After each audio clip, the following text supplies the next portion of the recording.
Soy marino vivo errante, cruzo por los 7 mares, y como soy navegante, vivo entre las tempestades, desafiando los peligros que me dan los 7 mares.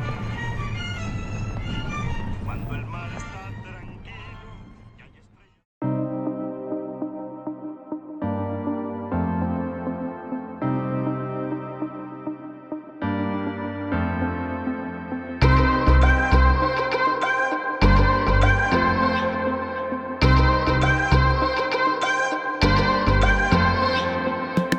All right, so we're in Douglas, Arizona, just getting all of our gear packed and organized here in our caravan.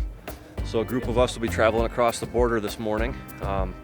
Ted Jaycox, he's the outfitter here with Tall Tine Outfitters. He's got this down to as much of a science as he possibly could to make it super smooth, getting across the border from Douglas into Agua Prieta, Mexico. And then we're gonna go 2 hours south to Rancho Mababi, where we'll be hunting Coues deer for the next 5 or 6 days. You're gonna see some special things on this ranch, so let's get to it. All right, guys, we're getting ready to cross the border. A lot of hunters question me about the safety factor and all that. I want you guys to understand, I've been coming down here since 2002 with my wife and kids, and we have never had a problem. So we got all our paperwork in order for the rifles. We're going to stop at immigration and customs. They want to know that the guns are being brought in, and then we go from there to the military garrison, and they check the guns in as well. But again, if you've got your paperwork right, there's not going to be a problem.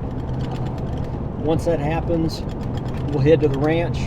It takes about 1.5 hours to get there, and when we get there, we're going to have lunch, shoot our rifles, and then get ready for the afternoon hunt.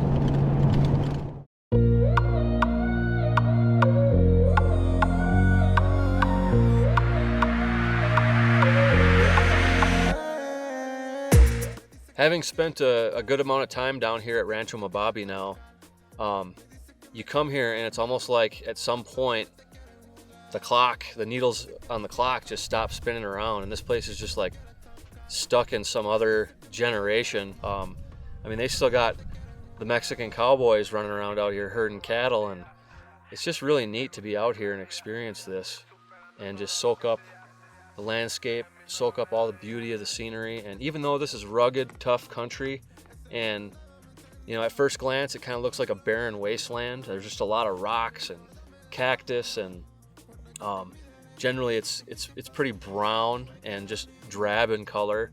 So you look at it and you're like, wow, this is a tough place.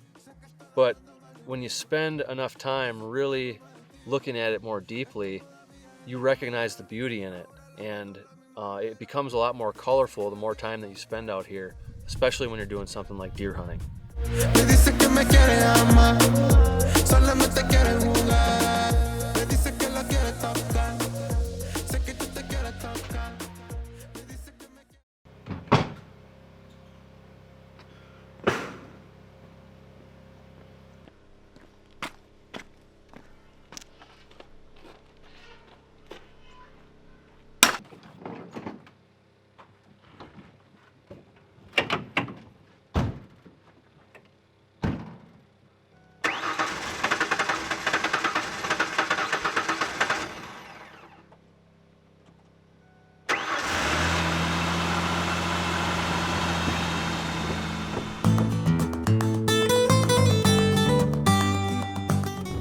I don't know if we're gonna make this road. No, doesn't look like anybody's driven on it for a while.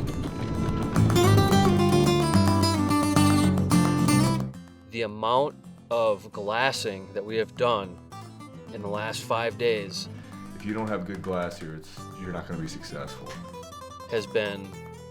it has superseded any other type of spot and stalk hunting I've done anywhere for any species, even outside of deer. They're hard to see, hard to spot, so sitting on the glass for hours is an integral part of the hunt. The most important thing that we do, and the thing that we do the most, is glass. We spend literally hours behind the glass, only stopping to eat and maybe take a rest once or twice a day. But these critters are really hard to find, and good glass is very important.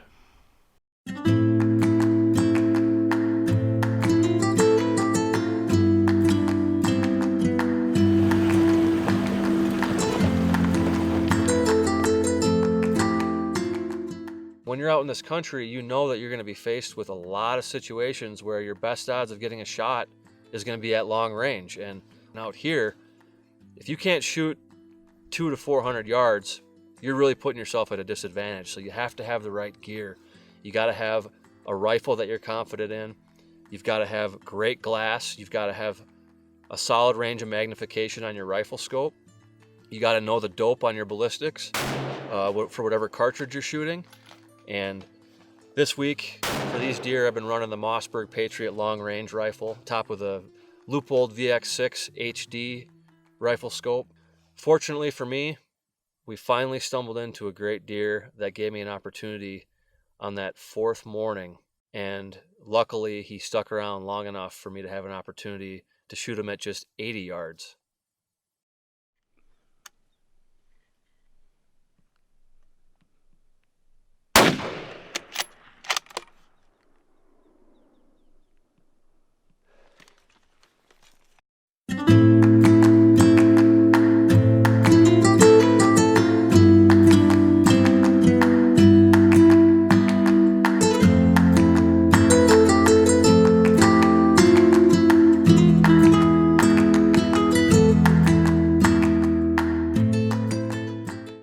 It is unlike any other type of deer hunting, and it's unlike any other type of deer I've ever put myself up to the challenge of going after. There's just something about this landscape and these animals that they just have a way of vaporizing. You can see a deer, and if you take your eyes off of it for 1 second, it's like it vanishes in thin air. So I can definitely see now, after hunting these Coues deer, why they are referred to as the gray ghost. And luckily I was in the company of great people who have been doing this for a while, because to come out here and do this for the first time without any sort of roadmap would be a significant undertaking. So to be out here with guys like Ted Jaycox and Charles Oberly, folks who have done this for a number of years and have experience, it's a great way to break the ice and really learn the trick of the trade when it comes to this Coues deer hunting.